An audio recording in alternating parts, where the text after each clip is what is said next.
Parents తోటి ఒక 2 నిమిషాలు నేను మాట్లాడాలని ఇష్టపడుతున్నాను. పిల్లలకు వచ్చిన రిజల్ట్స్ తల్లిదండ్రులని టెన్షన్ పెడతా ఉంటాయి. ఆ టెన్షన్ వల్ల పిల్లల్ని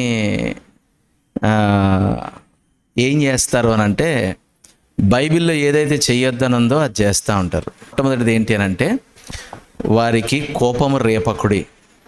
పిల్లలకి కోపం రావడం అనేది అసలు తగదు.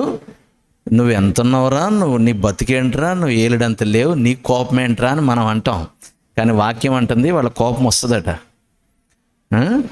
ఆ కోపాన్ని రేపకండి అని ఉంది. మరి ముఖ్యంగా ఈ ఇన్స్ట్రక్షన్ ఎవరికి ఉందంటే తండ్రులకు ఉంది. First thing. రెండోది ఏంటంటే, వారి మనస్సులు కుంగనీయకండి అని ఉంది. వాళ్ళు ఊరికినే డిప్రెషన్లోకి వెళ్ళిపోతారు, కుంగిపోతారు. సో ఈ కుంగిపోయే మాటలు చూడు, ఆ పక్కన దానికి చూడు, 470కి 450 వచ్చినాయి, నువ్వున్నావు పనికి మళ్ళీ 320 వచ్చినాయి అంటాం కదా. అప్పుడు వాళ్ళ మనసు కుంగిపోద్ది అన్నమాట. తల్లిదండ్రులారా, ఈ 2 చేయకండి. ఇక్కడ మీకు ఒక విషయం, మరి ఏం చేయనండి, మా వాడు పాడైపోతుంటే అలా కల్లారా చూస్తూ ఏ తల్లిదండ్రులు ఉండగలుగుతారండి? ఏం కంగారు పడకండి. మన జీవితాలు దేవుడి చేతిలో ఉన్నాయి, మన పిల్లల జీవితాలు కూడా దేవుడి చేతిలో ఉన్నాయి. వాళ్ళు ఏం అయిపోరు. Okay, so don't worry too much. అందరూ ఒకలాగా ఉండాలని లేదు, అందరూ ఒకలాగా ఉండాలని ఎక్స్పెక్ట్ చేయకండి. అందరూ నాలా ఉండాలని ఎక్స్పెక్ట్ చేయకండి. నాలా అంటే ఎవరికి వాళ్ళు. వాడేంటండి అలా ఉన్నాడు, వాడు కాబట్టి అంతే. సింపుల్ తెలుసా? హే, ఎవరు వాళ్ళలాగే ఉంటారు. వాళ్ళని వేరే వాళ్ళతో కంపేర్ చేసి ఇక నీ బతుకు నాశనం అయిపోయింది, ఇక నువ్వు వేస్ట్, నువ్వెందుకు పనికిరావు అని వాళ్ళ మనస్సును కుంగనీయకండి. ఒకడేమో కుంగిపోయేవాడు ఉంటాడు, ఒకడేమో కోపం వచ్చి తిరగబడేవాడు ఉంటాడు. తిరగబడ్డ వాడి మీద ముద్ర వేసేసి, ఈడు పనికిరాడు, ఈడు రౌడీ, ఈడు వేస్ట్, ఈడు నా మీదే తిరగబడుతున్నాడు అని చెప్పి వాడికి ఒక సీల్ వేసేయకండి. నో.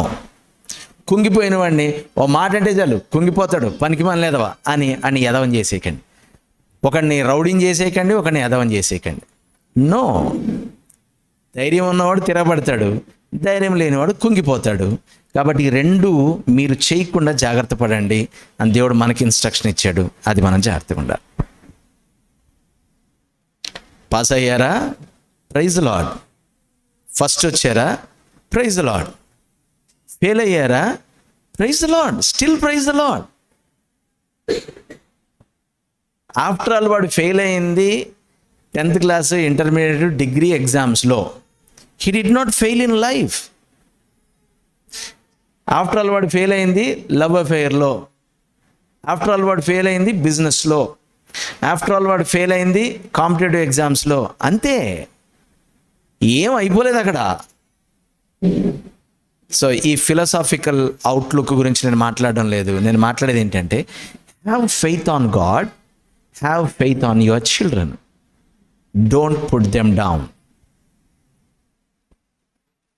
మీరు ఎలాగ చెప్తారండి? హలో, నాకు కూడా 2 పిల్లలు ఉన్నారండి. ఓకేనా? ఆ 2 కూడా దేవుడు నాకు బ్యాలెన్స్ చేయడానికి ఒక ఆడ ఒక మగ పిల్లని ఇచ్చారు. Appreciate your children. This is my final note. Appreciate your children for whatever they are. Appreciate your children and make them know. ప్రపంచమంతా మమ్మల్ని వెక్కిరించిన, తృణీకరించిన, వదిలేసిన మా నాన్న ఉన్నాడు, మా అమ్మ ఉంది. నేను పరిగెత్తికెళ్ళి వాళ్ళు ఒళ్ళో తలబెట్టుకొని ఏడవచ్చు. Give them that hope. అదే కదా దేవుడు మనకిచ్చింది. ఎవరు వదిలేసిన, బంధువులు వదిలేసిన, స్నేహితులు వదిలేసిన, భార్య వదిలేసిన, ఎవరు వదిలేసిన, పరిగెత్తుకొని ఏ స్థితిలో ఉన్నా మనం దేవుడి దగ్గరికి వెళ్ళిపోవచ్చు కదా. మరి ఆయన అతి పరిశుద్ధుడు, అనంత జ్ఞాని. ఆయన ఎలా ఏదో పనికి మనలోడ 10th ఫెయిల్ అయిపోయి వచ్చి నా దగ్గర పరిగెట్టుకొచ్చి, ప్రభువా తప్పు అయిపోయిందంట, నాకు మంచిగా ఫస్ట్ క్లాస్ స్టూడెంట్ కావాలి అని దేవుడు ఎప్పుడన్నా అంటాడా? పాపేదవా, పరిశుద్ధంగా ఉన్న నా దగ్గర రావాలని తెలియదా? నేను పరిశుద్ధుని, అతి పరిశుద్ధుని నీకు తెలీదా అని ఒకవేళ దేవుడు అంటే, ఎవరైనా ఇక్కడ ఉన్నోళ్ళం అసలు నిలబడగలుగుతాం? అసలు ఉన్న పాటున అంటే ఎలా ఉంటే అలా బురద అంటించుకొని, మురికి అంటించుకొని, చీముడి జీత మొత్తం జీవితంలో అతలాకుతలం అయిపోయి కుదేలైపోయి అన్నిట్లో విఫలమైపోయి రా నా దగ్గరికి అంటున్నాడు ఆయన. రా, వస్తే నువ్వేంటో నాకు తెలుసు, నువ్విప్పుడు నీకేం జరిగింది, నువ్విప్పుడు ఏం చేసావు అది నువ్వు కాదు, నువ్వేంటో నాకు తెలుసు కాబట్టి నువ్వు రా, మళ్ళీ నేను నీలా నేను నిలబెడతాను. ఆ ధైర్యం మనకు లేక వీడిలాగా అయిపోయాడు, నేను ఇంకేం చేయగలను అనే టెన్షన్ వచ్చేసి వాడి మీద తిరగబడిపోతుంటాం. దేవుడిగా భయం లేదు. రా రా రా అయిపోయిందిలే, నువ్వేంటో నాకు తెలుసు, నేను ఎలా సెట్ చేసుకోవాలో నాకు తెలుసు, రా నాకు ఇదేం కొత్త ఏం కదా రా అని చెప్పేసి ఆయన చేతులు చాచి మనల్ని ఆహ్వానించే దేవుడు. ఏ స్థితిలో ఉన్నా నువ్వు దేవుడి దగ్గరికి పరిగెత్తుకొని వెళ్ళొచ్చు. ఒకవేళ మనము తల్లిదండ్రిగా మనము దేవుని ప్రతినిధులం అయితే మన పిల్లలు ఏ స్థితిలో ఉన్నా లోకమంతా వాళ్ళని తృణీకరించిన నేను మా ఇంటికి వెళ్ళిపోతాను, మా నాన్న దగ్గరికి వెళ్ళిపోతాను, మా అమ్మ దగ్గరికి వెళ్ళిపోతాను అని పరిగెట్టుకొచ్చేసేలాగా మన దగ్గర ఉండాలి. Don't use some abusive words on your children. ఇంకెందుకురా, నువ్వు ఇలా ఉండకపోతే కరెక్ట్ కాదు, నువ్వు చచ్చిపోతే మహా అంటే 2 రోజులు ఎడుతాం, ఆ తర్వాత పీడ పోయింది పుట్టలేదు అనుకుంటాం అని తిడతారు కదా. ఇలాంటి మాటలు అనకండి.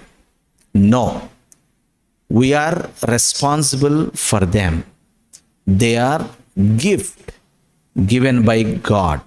మనల్ని నమ్మి దేవుడు ఆ బహుమానాన్ని మనకిచ్చాడు.